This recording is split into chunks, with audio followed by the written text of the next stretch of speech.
Hey guys, this is Miriam. Today my screencast is going to be about how I add a book into the library catalog where I work. So this is a website that we use. It's Destiny Library. To add a book, we go into the catalog section. In the catalog section, then it gives you a couple options here on the left side. And what we want to do when we want to add a book, we want to go ahead and add a title. So here it's going to help us find the book by the title. The book that I'm going to add today is called Yoko. And I've already tried this earlier today, so I'm going to go ahead and add Yoko.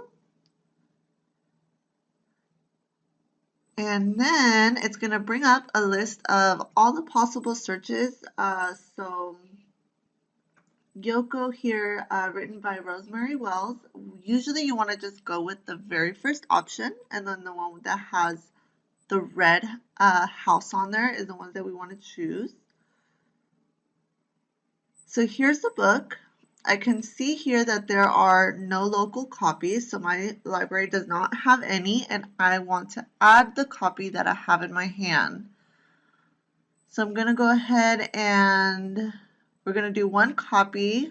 The starting barcode is going to be the next available one, so the one that is available here. Call number is going to be E because it is an easy reader, and the three first letters of the author's last name. Once that's added, I'm going to go ahead and put a price for if the book is ever lost, or just to replace it if it's ever lost. And then I'm going to select the option to also print the labels. And I'm going to save this copy and also run the report. That way it will bring up all of the labels.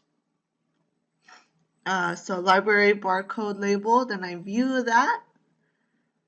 And I'm able to print this, put it on the book, and then the book is scannable for checking in and checking out. And that's all.